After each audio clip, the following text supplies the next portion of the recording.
Sometimes I think that I ought to just shut down everything in my house sometimes for I don't know how long, but um, th- it seems like stuff was just going on crazy. All I of a ought to. sudden, you know how you can, it's like a TV turns on in the other part of the house. I sat down and it's like, what is that? and it was actually, it sounded like it was an Italian, and but it was some show that turned on itself and started playing. Go figure.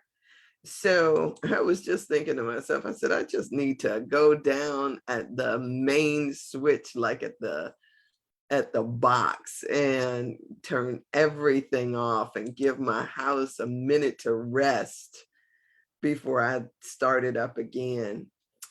Um, yeah, it just crazy stuff. And it feels like I need a reset or something. But nonetheless, it's a good day. It's a good day in the neighborhood. So welcome, and how are you today? Um, it you know, uh, okay, so let me just offload whatever so I can get myself centered in what I'm supposed to be talking about. Yesterday, I don't know if this actually happened or not, but yesterday we here in Ohio, Cleveland in particular, got a frost warning. And frost warnings are welcome for me because the outside needs a reset too. But what the deal is that I still have not taken all the stuff out of my garden at this point. And so I was out putting covers over my garden and bringing in the hanging plants that I still had out there. They probably should have been in already, and then trying to make room for them in my space all over again. So it's been a process, and I know that if and I don't know, in certain places like in California, outdoor living is a thing a year round, and because it's only seasonal here, there are certain things that we have to do to batten down the hatches, like a lot of the country does to some degree. Not everybody has to do it to the degree that at certain points the cold, the frost, the possibility of snow just kills everything. So I am thankful that my cousin lives in Minnesota, and I'm so thankful that I don't live there because I think they've already had snowfall. But here we have not, and I just need to get my stuff done. Now, having said that, that was what I did yesterday. I'm putting that over to the side. I still, this morning or sometime during the course of this day, some of the bigger things that I pulled into the garage, I'll, go and pull out, and then try to get all those things packed away over the weekend because we have a warm up coming. So I'm excited for that, and to get all the rest of my stuff just kind of situated for winter. Um, Winter is coming is one of the things that when I watched not was it Game of Thrones? I think it was, because Jon Snow was part of that. There was this saying that they used to always have, that winter is coming. And what does that mean in life? What does that mean in your life and my life? That winter is coming, that there is something that we have to prepare for. So whether it is our own eventual slowdown, the old woman that's coming to my house, whatever it may be, there is, as we move forward, there is always this preparation that we are making for the next steps. And so, what does that mean for me? What does it mean for you? And yeah, it's always something to think about as we move through this, move through life. And I tell you, to me, I find it good. I find it, um do I want to say responsible? Something like that. I want to say that I find it, yes, yes. But also to be able to live in the now. I know that there are many of you who may watch me for any number of reasons, and I bless you. Thank you, for that. Be nice if you would drop some, a couple of dollars on my Sandra Said It Cash App.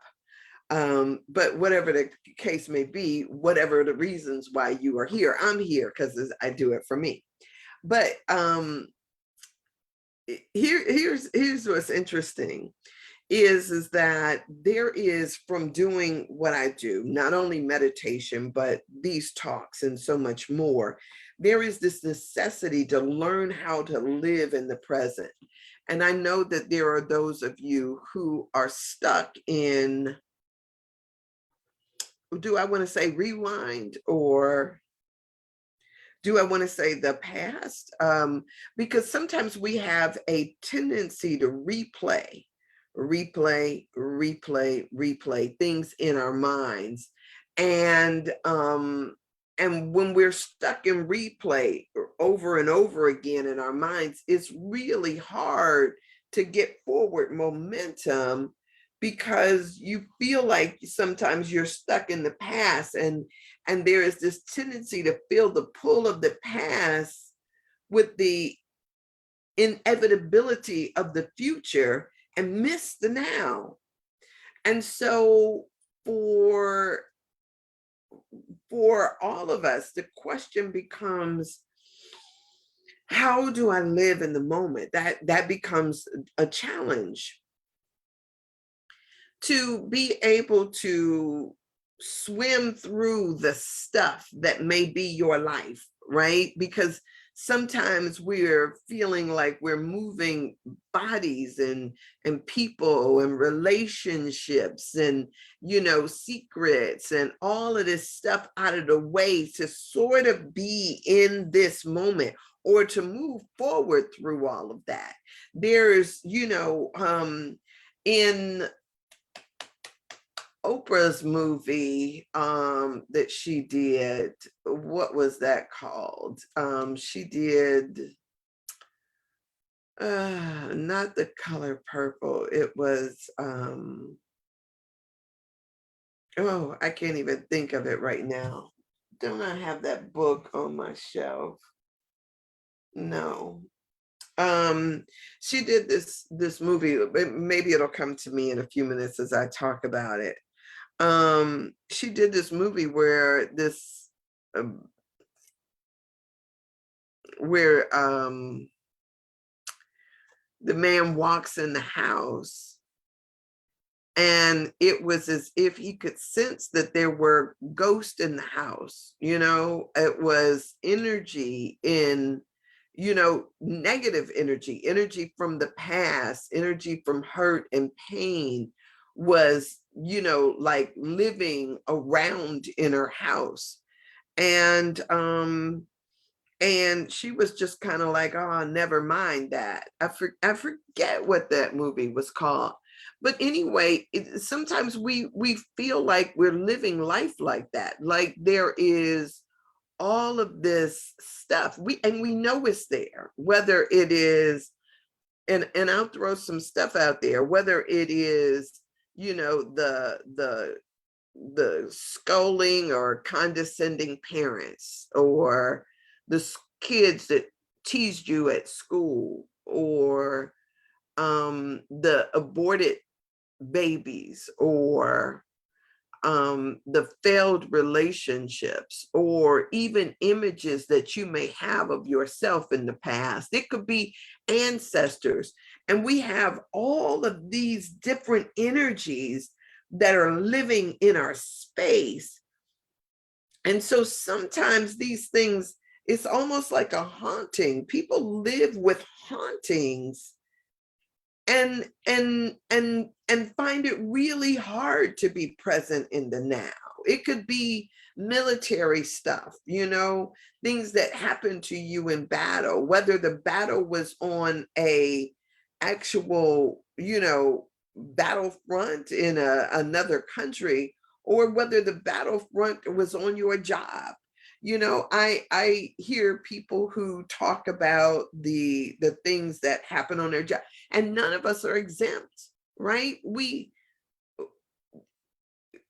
have these things that go on. I mean, heck, was I teased? Yes, I was teased mostly by my siblings.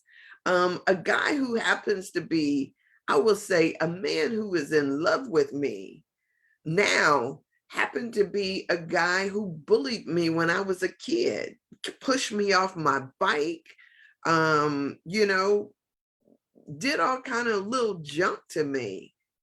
But now it's like he has this attitude like, well, what's wrong with me? Like, why ain't we dating? Like, dude, I don't, that stuff is still in, it still lives there. I know. um so there is, there are all these things that we have that, that sometimes we lug along with us, like, like, okay, all y'all, come on, let's go. And we carry them with us throughout our lives.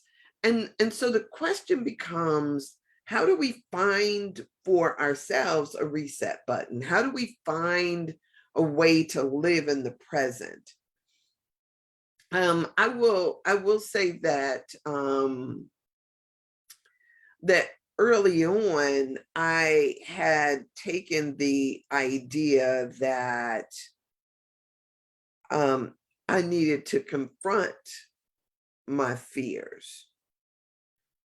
And I have had a tendency to fight things. I don't, um, I'm blessed to have been, I heard somebody one time talk about, how we run even in our dreams, we run from things, we're running in our dreams and we got somebody chasing after us, and this, whatever it is that's chasing after us, if we keep running, it'll keep chasing. And so I have learned how to stop and say, what the heck you want? Why are you here? And have the expectation of getting an answer, have the expectation that what happens there is, I can either run from it or I can see, like, let me stand my ground and fight. So last week on the show that I did with Dr. Brown, Dr. Brown talked about that a lot of times we are ingesting poisons that we don't even know about. We talked about this idea of, say, for instance, they used to put additives in people's food, like saltpeter, or they would put other additives in food that would mess with the testosterone levels in men. And he says the testosterone, the natural testosterone in us, is what causes us to have an aggressive nature that may mean to even be able to protect what's ours, our property, our rights, things like that. He talked about the necessity of certain chemical balances in our body that a lot of times when we are ingesting things, we don't know what the heck we are ingesting, right? We don't know, say, for instance, if you're a smoker, what kind of chemicals have been added and what they activate or what they deactivate. And so a lot of times we go through life and say, for instance, I had somebody say to me, not too like last week, she was like, oh my, she was like, you still have a libido? And I was like, and you don't, right? What is that? Um, what are our expectations around that, right? So so if we're paying attention, and one of the things that I talk about in and I know it may seem like I'm jumping, but this is how I process. Um, but say for instance, when I went through and I went to Vipassana, that silent meditation retreat that was for 10 days.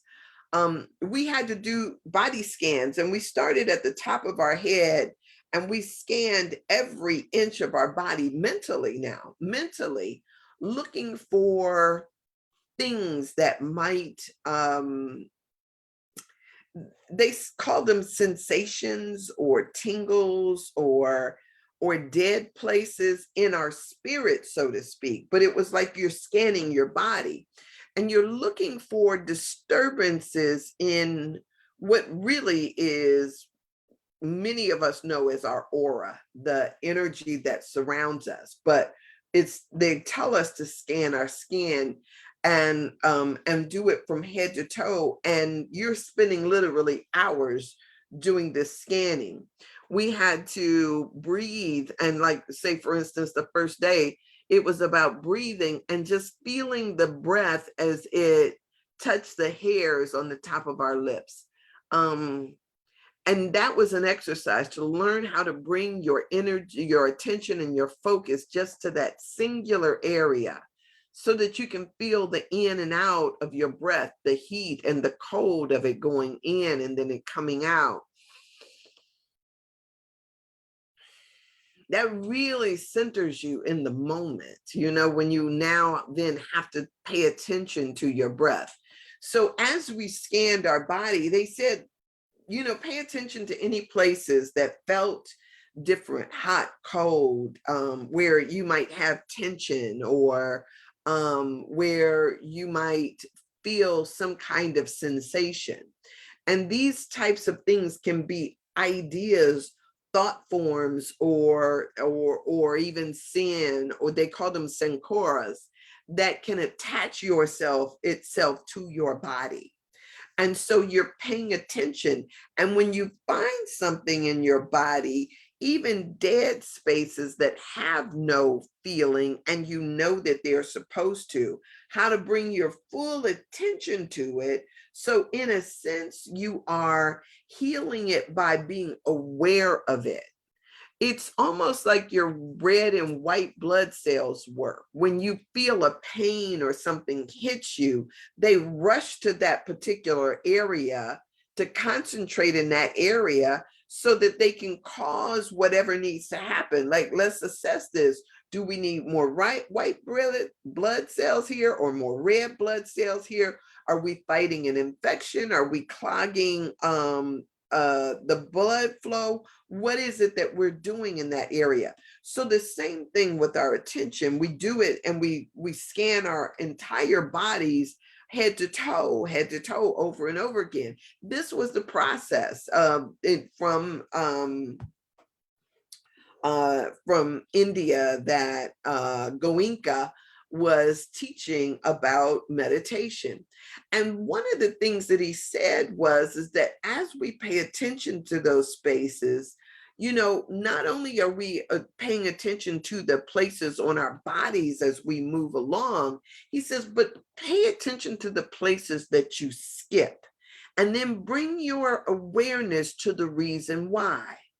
So if we are skipping over our, I don't even want to call them reproductive areas, the pleasure areas on our body. If we're skipping those places, then the question is why?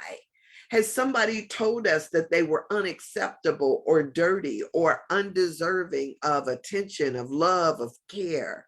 Are we cutting ourselves off from even that which is natural to humans and all animals, so to speak? And so as we start to pay attention in our bodies and how it feels, as we, even if, say, for instance, if we could give it a voice, other people give them voices, right? People will see you walking down the street, in that one, in the movie that I just saw, Teal, that when they got down south, it was really interesting how the camera lens changed when it got down from the northern women down to the southern women. All of a sudden, we were watching swaying hips when it got down south. Um, and so just to see how even our focus changes, and asking ourselves the question, what are we, what have I, and this is of myself, what parts of me have I abandoned for, say, for instance, I talked yesterday about becoming a minister. What parts of me have I abandoned to be in the ministry? Or have I? Right? What parts of me are you suppressing to be in corporate America, or to to be in the world or out in society? What parts of you have you, do you have under lock? And in what ways do you then, do you have ways that you set those places free depending upon where you are and what you're doing?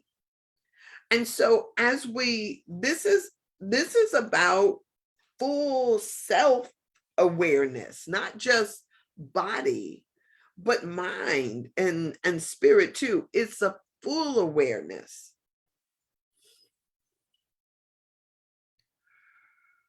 So just learning how to be present in the moment, learning how to show up even for yourself, is something that I think is crucial. I think that all of us need to learn how to be more aware, how to live fully in the present space that you occupy, how to be present, not just, heck, I was talking about, last night being outside and, trying to get my stuff together. And I recognize even how, you know, as the seasons change, I talk about this tendency for, the ways in which nature works is it pulls back energy back into itself. So if there is this moving of the sap from its branches back into its trunk and then into its roots for winter, we too have that ability to renegotiate the energy in our bodies. Where do we, and sometimes this is conscious, right? Sometimes it's really conscious, and men know this just as well as women do, right? That there is a flow, a rush of blood to certain areas depending upon whether you're scared or aroused, whether you're trying to draw to you or repel from you. You have this, our bodies are wonderfully intelligent in that they can make these shifts. And sometimes we have to recognize that we can make the shifts ourselves when we just bring our awareness to what we're doing. Oh, this is so good to me. So, so to become aware, to be aware, to just sit in the spaces and think about what it is that has, inhibited your ability to live fully in the present moment. Is it your ghost? Is it things that are, creeping in around the edges? Is it something? So if that is the case, how then do we deal with them? Right? How do we deal with them? Now, I honestly, I know that so many of you have problems that you perceive to be way bigger than the issues that I talk about here. Some of you have been traumatized severely, and through any number of things. I talk about, you know, the things that have happened to me. And because I talk about them and the ways that I talk about them, you may think that ain't nothing, right? There are there are so many things that we do in order to deal with stuff. I'll tell you, I was vexed for a couple of years about, and this seems like it may be kind of silly, but I did something, and and for a couple of years it was like my mind was stuck in replay, and I was kind of upset because I needed that not to be on my mind, and I was actively resisting it, and because I was resisting it, it came up in my mind even more. What you resist persists. What you resist persists. And so I was, even with I used to tell people about the rubber band trick. I would put a rubber band on my wrist. I don't have a rubber band in here right now, but I would put a rubber band on my wrist. And I've seen people do this with bracelets too. But I put a rubber band on my wrist. And every time I found myself talking or thinking about something that happened in the past or something that wasn't good to me, for me, I didn't want to pay attention to, I would pop myself with the rubber band. I just pull it and popping myself back into the present. It was as if I was conditioning myself to not think about it. Now, I'm not trying to say that that worked. There was also this method called the golden key. And I do believe I have one of those little pamphlets over here on the shelf that is like the golden key. And the golden key was every time you think about something that is something that you don't want to think about, it says like gold key it. So what would the golden key be? So the golden key might be some Bible scripture or quote that resonates with you. If you find yourself thinking about the past or a relationship or whatever, it's almost like superimposing that idea with another. So the idea um, is to say something like, I remain as God created me, or I am love, or just to shift from giving energy to a particular thought, shifting and superimposing that with another thought. Um, Sometimes it is just stopping and forgiving yourself, loving yourself in the space that you're in. But it is a retraining of your mind. A Course in Miracles says that an untrained mind can accomplish nothing. If we think that we are victims of our mind, then we will still remain in a situation where we act as if we are powerless over it. But we can choose at every moment. um and sometimes we have to recognize that it takes a little bit to make a habit. They used to say 40 days to a habit.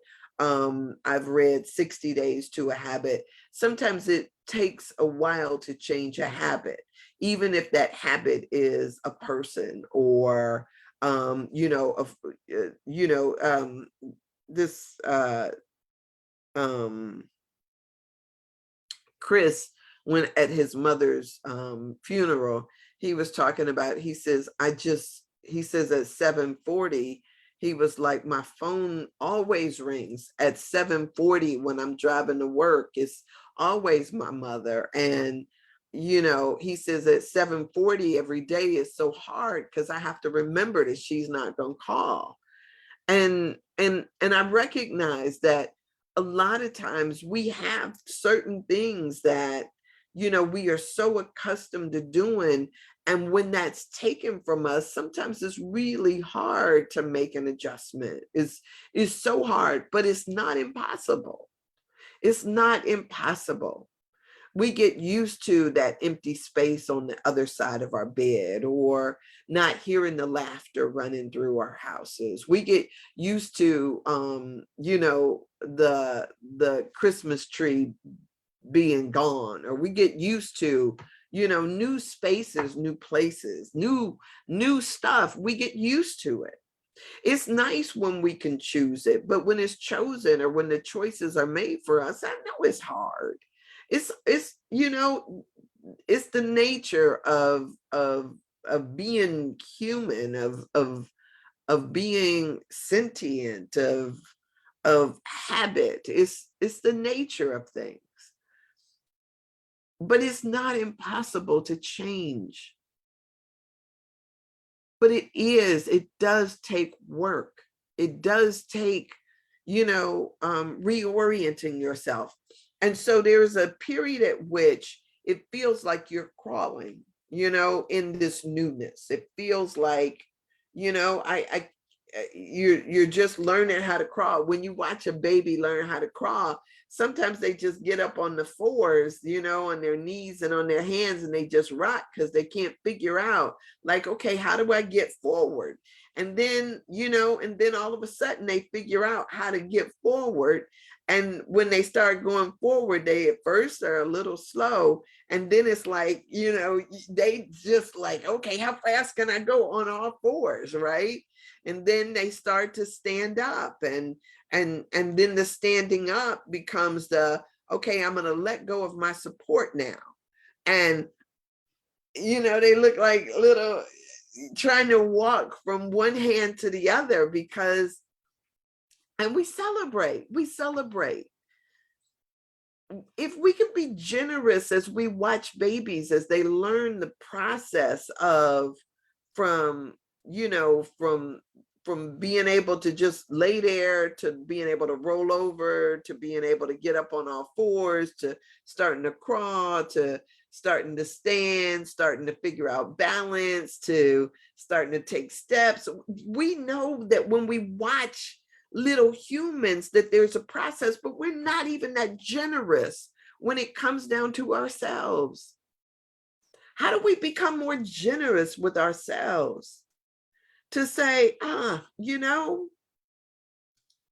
can develop the mindset and the muscles that allow me to go through the stages and the process without getting frustrated with myself, without claiming this ain't working for me. And so as we take dominion over our own minds, as we take authority over what we focus in on, it does take a while, but it's totally doable. I talked about that when I started talking about the mirror work, right? That at first, when I started doing the mirror work, it was so hard for me to look in this mirror and say to myself, I love you. It was almost Like, that was so, what? Like, are you serious? I was looking at her and I was thinking like, I was thinking that she was unworthy of that. I could make a list of you for you, all the reasons why she was unworthy of that.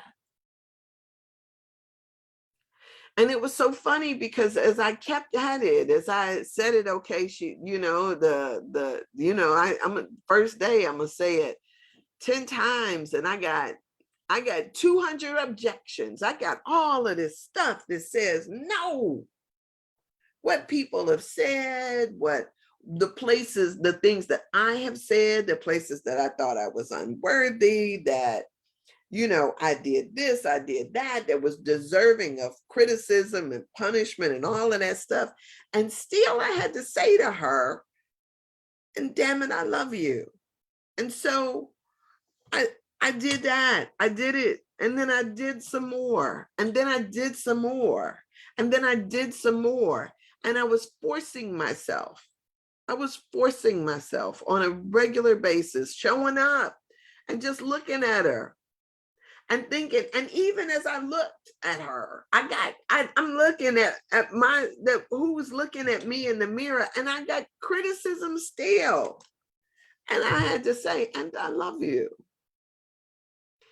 And so what it taught me was that even with all the faults and flaws and things that I've done wrong, the ghosts that were in the room with me, all of that stuff, I could still look at her and say, even when I didn't believe it, I'm still looking at her and saying, I love you.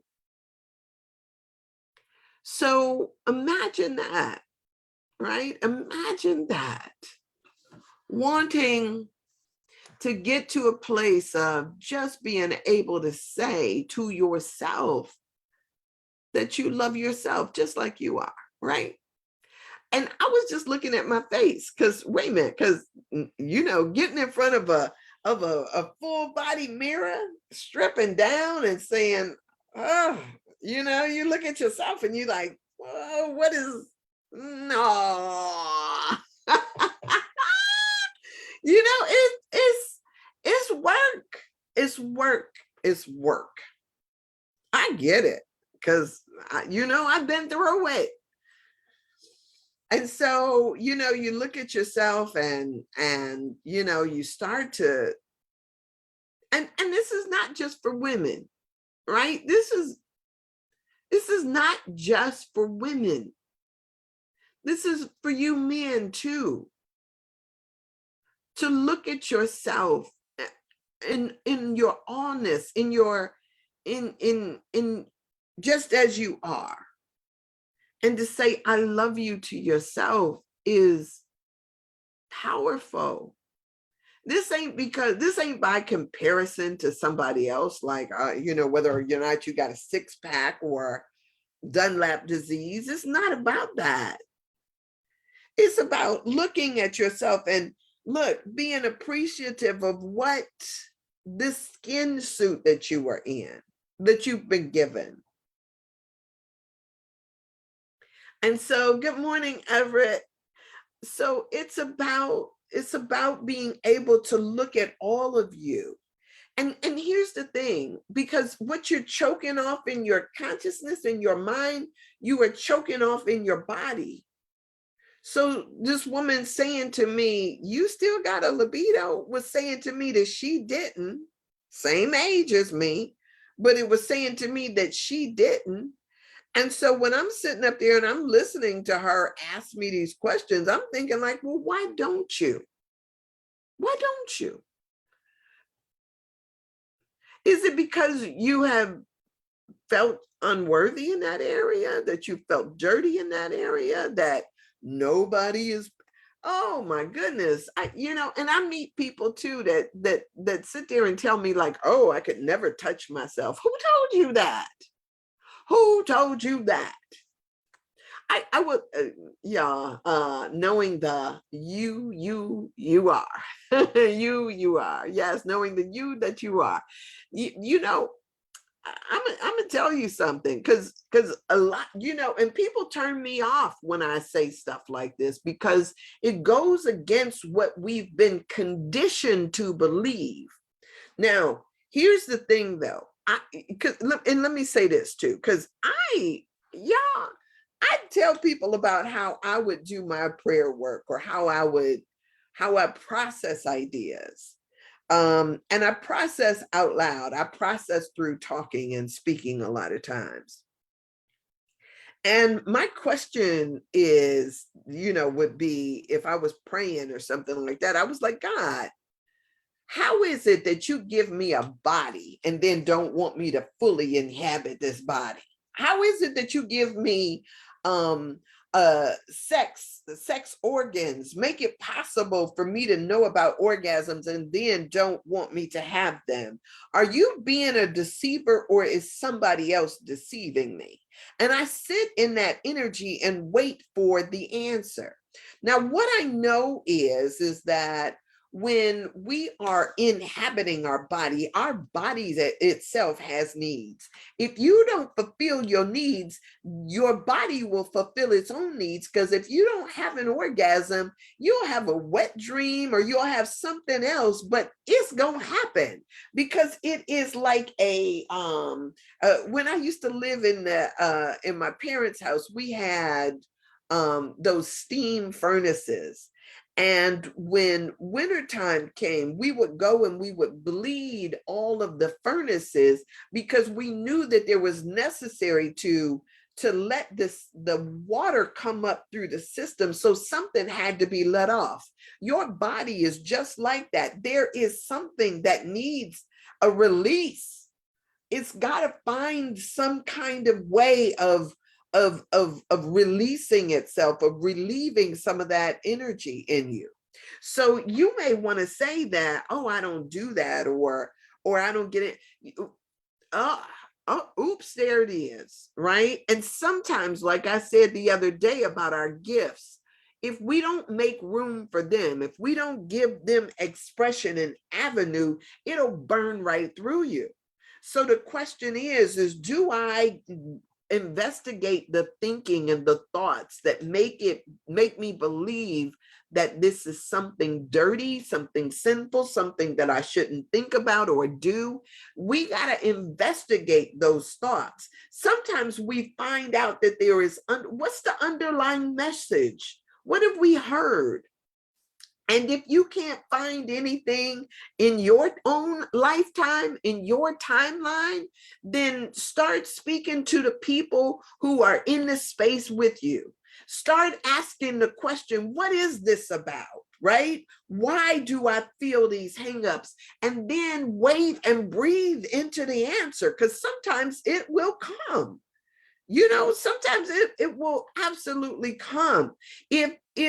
If you hear the women in your life saying, I had no control over my body, or I had no choice in who I had to sleep with, procreate with, who I could choose to have sex with, that it has always been painful or always been by somebody else's dictates that that somebody did something to me. We read about people who have existed in that mindset, and we got to learn how to step into that energy and say, okay, I'm drawing the line here.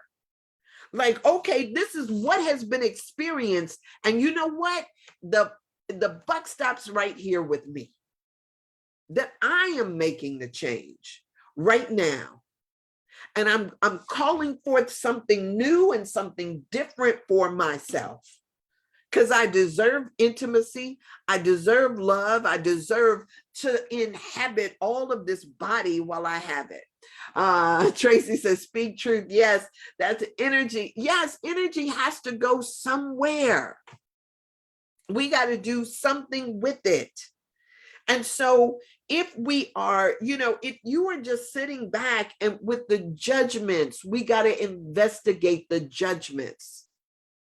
Investigate the judgments and ask ourselves, is this the truth?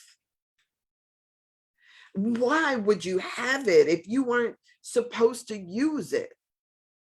Why? I mean,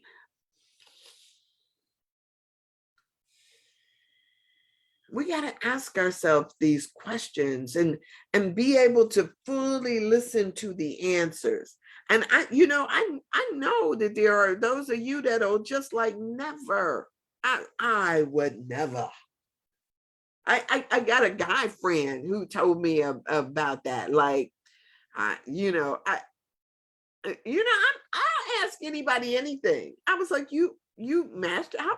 And he was like, oh, I never do that. Like, why not? I don't touch myself like that. Why not? He made it sound like, he was like, well, I wait for the real thing. Okay, the real thing is not coming because you're an ass, right? So I don't know where you're going to get this real thing from unless you go buy it. So why don't you help yourself? He was like, oh no, just made it sound like it was just the most asinine thing anybody could ever say to him. And I'm just sitting there like listening, like, whoa, dude, you got a lot of hangups about this. And if you're not, and this was seriously my what I said to him. I don't understand how you can think that somebody else would want to touch or handle parts of you that you can't touch or handle. He says, oh, I can, I when I go to the bathroom, yeah, I touch myself. But other than that, I mean, I don't do that.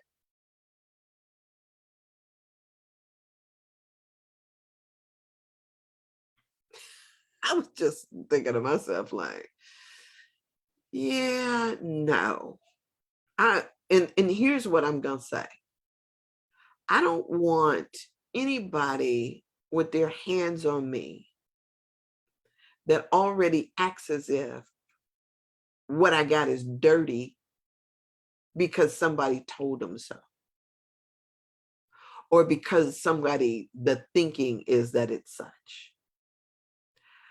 I, I, I, I, I think y'all need to think about what you think about, right?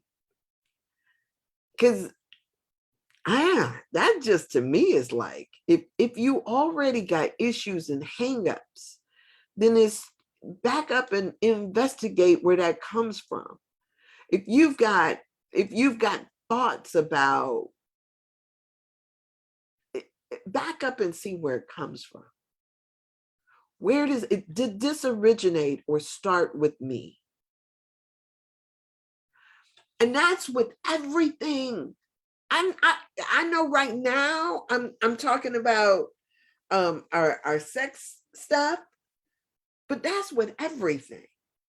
If you got issues with your belly, where does that come from? What's your ideas about your belly? Do you not know how wonderful it is that it processes your food, that it does so many wonderful things for you? And if you're judging it, then sometimes what you're doing is you're layering on excess energy and things that don't need to be there. Love it. Love yourself. Love your whole being.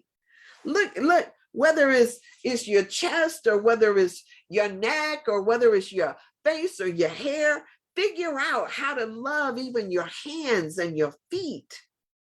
They may not be the most beautiful in the world, but they're yours. Let me love on my knees and my legs. Let me love my whole being and speak energy over it. Let me speak blessings over it because it's here to serve me. It's doing jobs for me that I want to be an appreciation.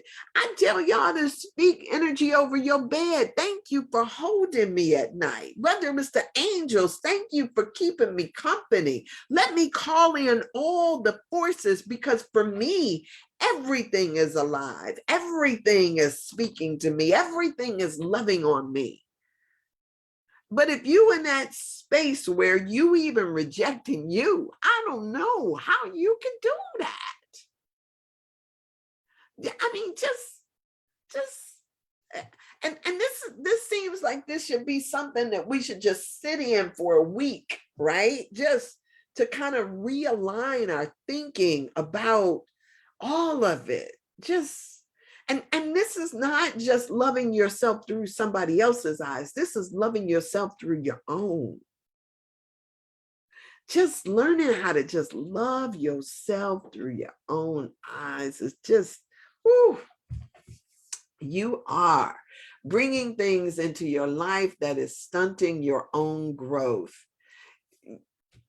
right? Somebody is, not me. But it is, if you are denying pieces of yourself, if you aren't really like looking and being present and accepting and loving where you are, what is, then you're missing out on stuff that's really important. How to live until we die is the goal here. How to be fully present with ourselves, how to call forth the best out of ourselves, whatever that may mean. All of that stuff is what we have the ability to do right where we are. I want to say yes. I want to, just like we say yes, Lord, let me say yes to Sandra. Why don't you say yes to yourself? Yes, right? Yes. My feet, yes to those, to my ankles, to my legs. Yes, yes, baby. I feel you. I see you. Sometimes it is just, things call out for attention. They speak to us because they need something from us. Who am I not to? I mean, when I get thirsty, I drink water, right? When I need moisture, I put on lotion. I do all of these things. And sometimes it's our mind that is also calling out for something. Why not? Why not? Why not be curious? Why not investigate? Why not give it something? Oh, I mean, it's just so beautiful. You didn't get the body that you have by mistake. I know it may seem like, oh man, I didn't get this. I'm gonna tell y'all. I used to think like, God, why did I get? Why did you give me? And trust me, we all do it because either there is this thing, this tendency that we all have. Either we got not enough, or we got too much, or I used to. I told y'all that people used to tell me that if I hung from the door every single day, I would actually get taller. And so it was this thing of like I was trying to stretch, how do I stretch my 5'2" into a 5'4", or at least a 5, like 5'6" or something like that. I just wanted to stretch and just be bigger than I was. But I wasn't. I wasn't. This is the what I got. And when I was busy comparing, I was kind of like dissatisfied with it. But now that I'm loving on me, is it after 9 o'clock? Damn. Now that I'm loving on me, it's kind of perfect. Guess what? You're kind of perfect too. But you know what? You won't even know that until you start doing the work. So, if you are listening today, if you are here today, this is no mistake. Look in the mirror, like just for the day. Look in the mirror and get in at least 25 I love yous. Look in the mirror and say to yourself, I love you. Not because you believe yourself to be so fine or so anything else, but just look in your eyes and say to what's looking back at you, I love you, right? All the stuff there, if you've not done this work before, there's going to be a whole bunch of stuff that comes up. And it's going to say all the reasons why you ain't worthy, all the judgments and all of that stuff. The first times you do this, all of that stuff is going to come up. And you got to say, yeah, I know. And I love you anyway. Because that's what we expect for somebody else to do for us too, right? We expect that at some point in our life, we'll meet somebody and they'll love us and accept us, even when our breath stank, our feet stank, with, even when we burn the food, or when we can't sing, or when we cry and got snot running down our face and stuff like that. We expect somebody else to love us, but yet we don't love ourselves the same. So all the objections will come up and still say, and I love you anyway. Just if today you get in 25, tomorrow, shoot for 50.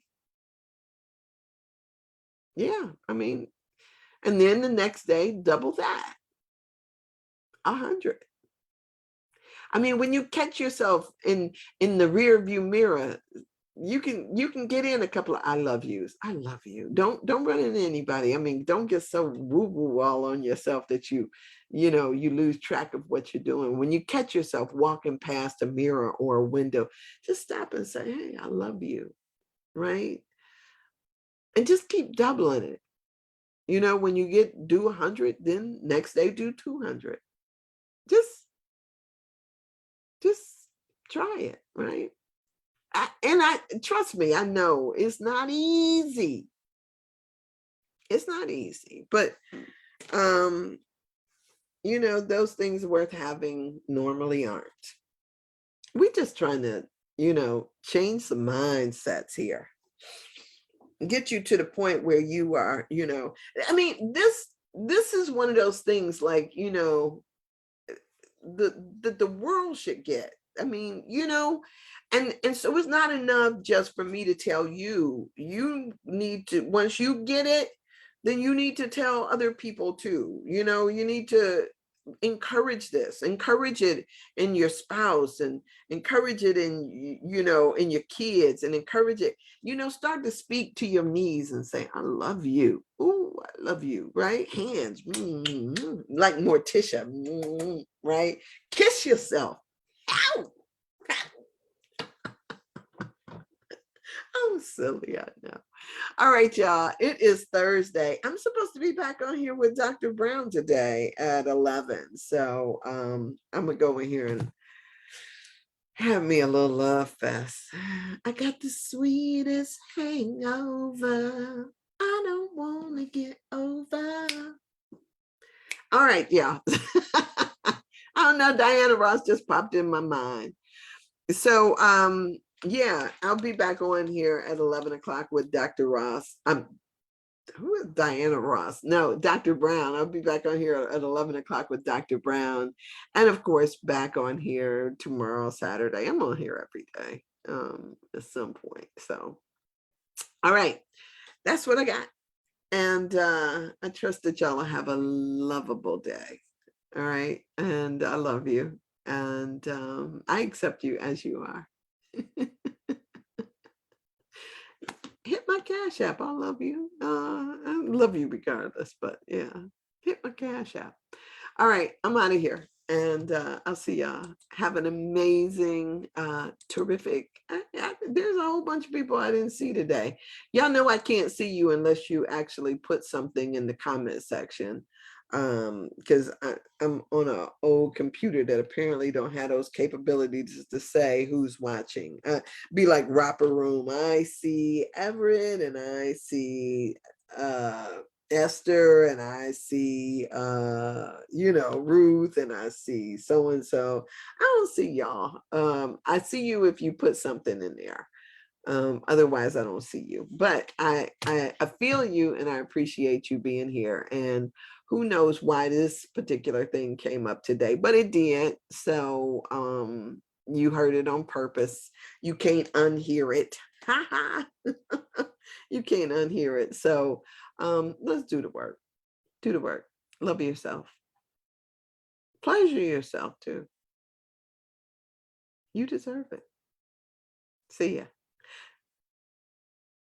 And if it wasn't meant to be, you wouldn't be able to do it. It's kind of like, ooh, it's kind of like this. My dad used to tell me, he was like, I wanted to be a boy. Dad, why couldn't I be a boy? I wanted to be a boy so bad. And he told me, he says, well, if you just kiss your elbow, he says, when you kiss your elbow, you'll turn into a boy. I was, I don't know how old I was, like 4 or 5. I don't know. I was young. I was a little kid. Man, I went around for the longest trying to kiss my elbow. It was such a torturous thing to do to a kid. I tried and sometimes I thought I would trick it. Like if I did it quick enough, I would get it. Man, I'm so glad I'm still a woman. I am woman.